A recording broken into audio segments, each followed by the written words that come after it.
តជួបជាមួយនឹងបេក្ខជនទី2លោករស់សុជាតិបាទអាយដលរបស់គាត់គឺលោកឈុនសវណ្ណរាជបកស្រាយនៅបទ1ខែ10ថ្ងៃរីទស្សនាដូចតទៅ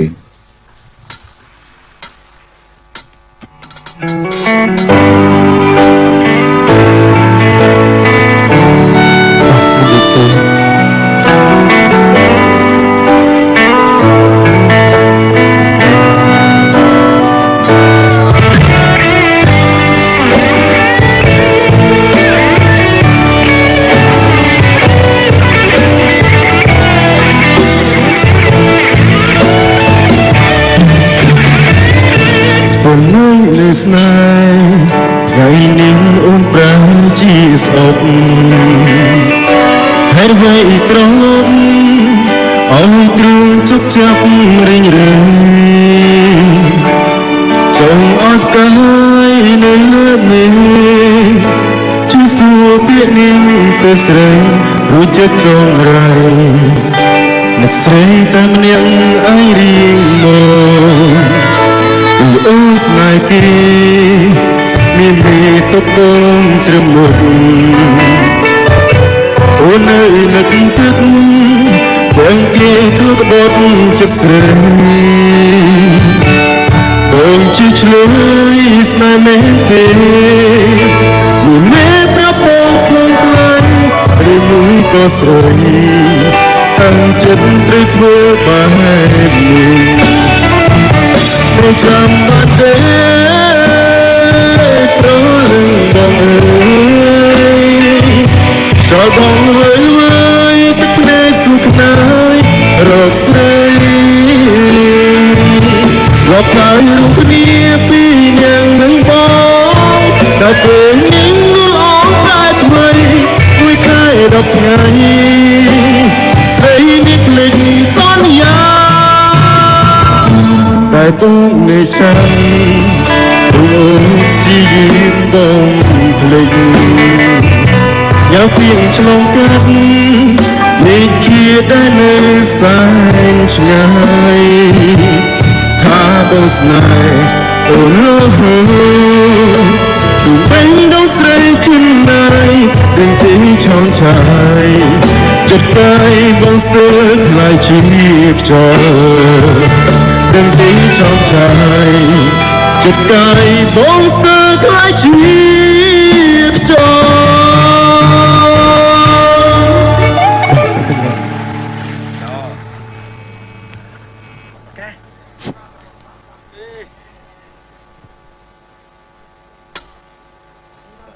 បាទអរគុណជាបន្តសូមជួបជាមួយនឹង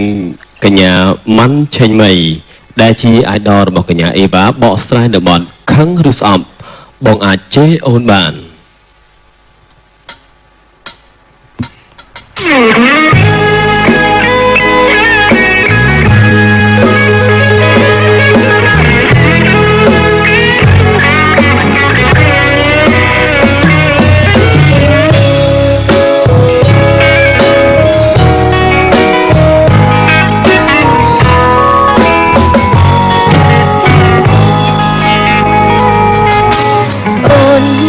ទ្របខ្សាច់រងសាច់នៅក្នុងខ្យល់ខ្យល់គួចប៉ាំងវិលវល់ផាត់ឆ្ងាយត្រើចាំពីស្អែកនេះទៅអូនត្រូវឃ្លាតបងហើយសល់វាផ្ដាំចុងក្រោយឲ្យបងថែខ្លួនពេលអត់ពីអូនសូមបងឆាំមានភ័យគុំនឹងអូនធ្វើអីប្រយោជន៍ពេលស្ងួនតែបើអូននោះល្អចាំដោយសារអូនមិនមែនជាអូនដូចពីមុនទេអូនខំ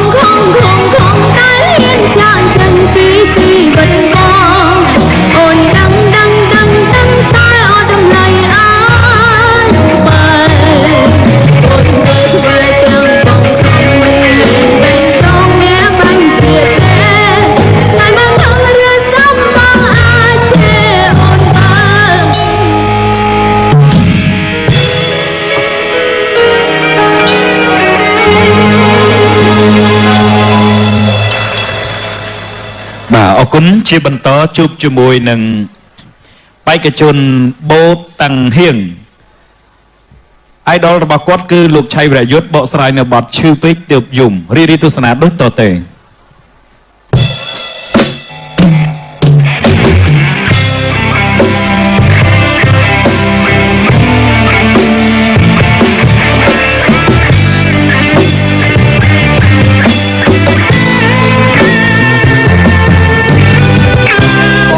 ទុកណាស់ដែរតែទុកមិនជាប់ទឹកភ្នែកអាភពដណ្ដើមគ្នាស្រោបេះដូងឆេះក្តៅស្រែករដងហងវេលាទុកសោរែកគុណតែភ្លេចហើយឬវ័យគ្រាស្រីលំបាកជីវិតសែនតបយ៉ាងរសាត់ដូចខ្លែឆ្លួតទឹកម៉ាស៊ីនកំឡាំងរឹកខែរាយយកស្នេហ៍បងជាល្បែងចែកព្រមគ្រប់គ្នា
បាទអរគុណជាបន្តសូមជួបជាមួយនឹងការបកស្រាយរបស់បេក្ខជន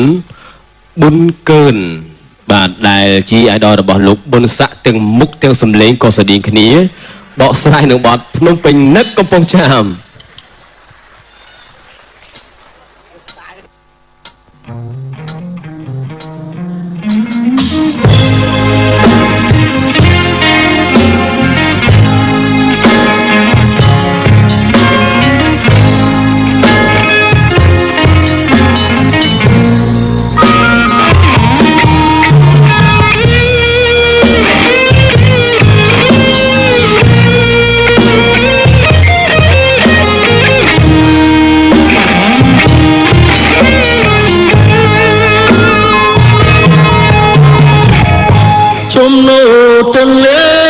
chẳng gió cay rối bên rìa trời bồng hơi nâng thay lướt tây xa cô bồng chia nắng thơm bình chú cô lạp gió chú các bài speed mô đó cô prát ngang sông sol tôn lễ bom bê bánh đô trò chẳng còn lông trò sao cài cho lòng viên sân hà rụt lôn ni hào chia trôi sông khá ôn chi vô phá chân đá bờ sông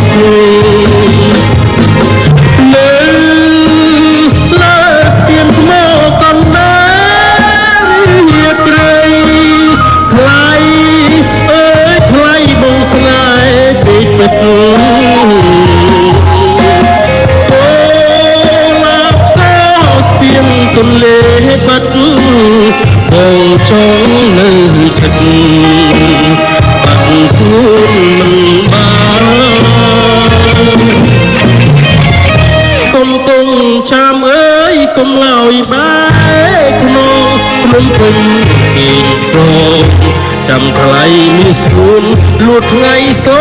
នប្រាកុំ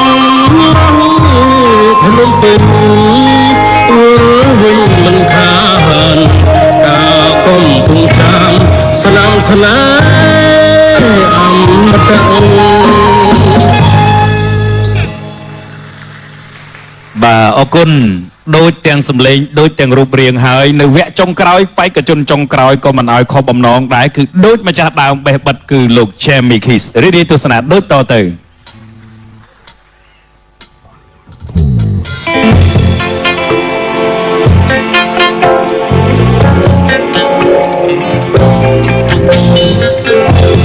ស្នាមញញឹមអូនធ្លាប់ញញឹមមកបងតែឥឡូវប្រែជាទឹកភ្នែកឲ្យបងសុំតគឺបងជា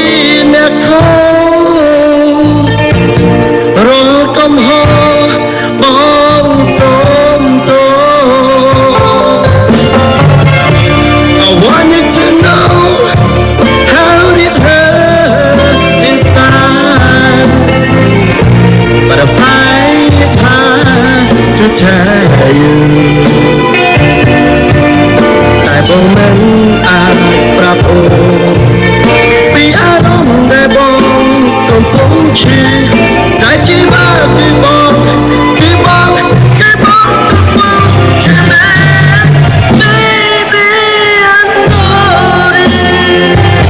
I'm sorry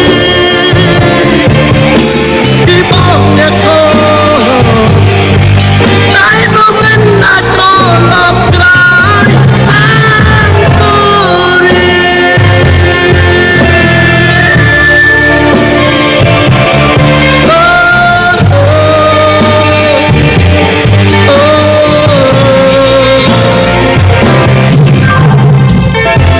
You used to smile when we were together. Now everything I do make you cry. Every night you're always on my mind. You know I love you. I still love you. Oh, chẳng ai ôn tem ha bông chữ bon na tại bông mình đã rap tới ôn bà tại bông mình rap ôn vì anh ôm đại bông còn bông chữ lại chỉ ba cái bông cái bông cái bông cái bông cái mẹ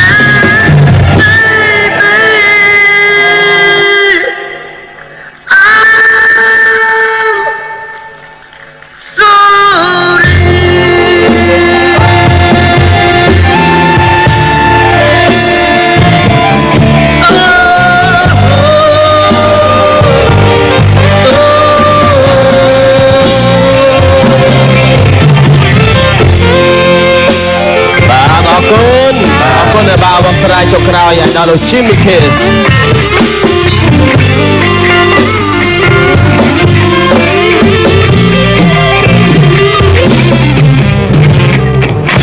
បាទអរគុណណាស់ពិតជាពិសេសមែនទែនសម្រាប់វគ្គប្រចាំខែនៅក្នុងត្រីមាសទី4ដូច្នេះសូមវត្តមានបេក្ខជនបេក្ខនារីទាំង6រូបឡើងមកលើបាទឆាកដើម្បី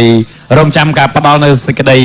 យុត្តិធម៌ពីសំណាក់ទស្សនិកជនដោយទស្សនានៅទីនេះផ្ទាល់ ដូច្នេះសូមជម្រាបជូន បាទជួយតាមលេខរៀប ទស្សនានៅទីនេះផ្ទាល់គឺជាគណៈកម្មការពិសេសអញ្ចឹងបើសិនជាលោកពេញចិត្តសំទះដៃមិនពេញចិត្តមេត្តាតំណាក់ដៃចោះដើម្បីផ្ដល់ភាពសក្តិយុត្តិធម៌ជូនដល់អ្នកទាំង6រូបដើម្បីធ្វើការឆ្លងទៅកាន់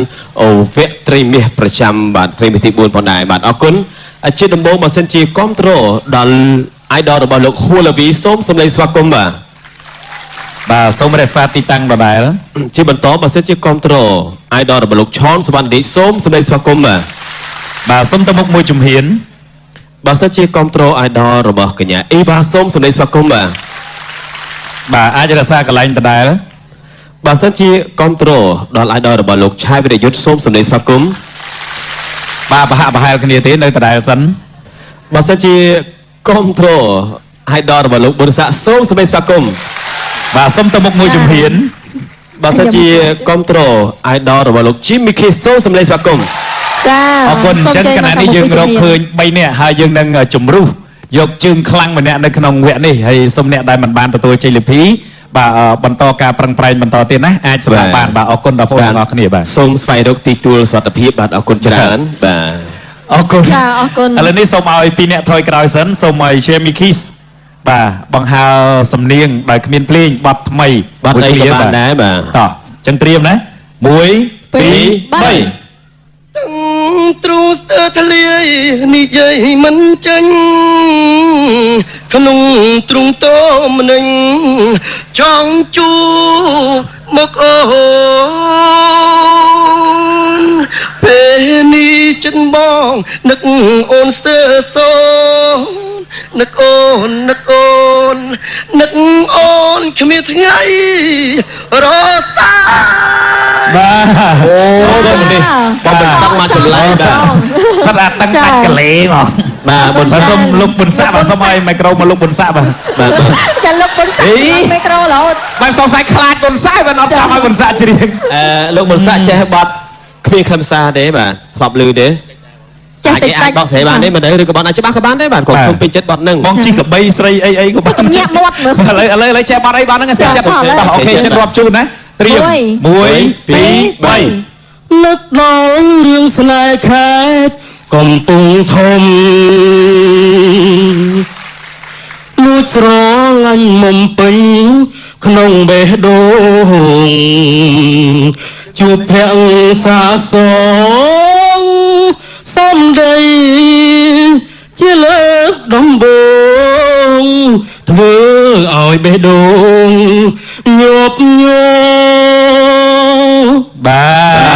ទសូមបាទបន្តលោកឈុនសវណ្ណរាជរាជទេ ចា សក់ បាទអញ្ចឹងត្រៀមណា សក់ស្ទាយគោលិតទៀតបាទ ត្រៀម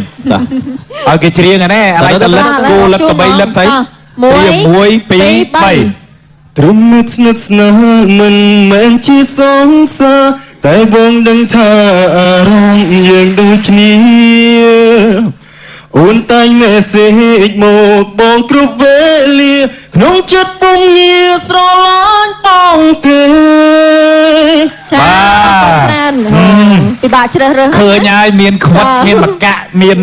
បញ្ជូពីច្រាមអីហ្នឹងមកកាផ្លេហ្នឹងមកដេញបាទសូមជើញមកកំបុកតិចឥឡូវនេះវគ្គជំរុះចុងក្រោយ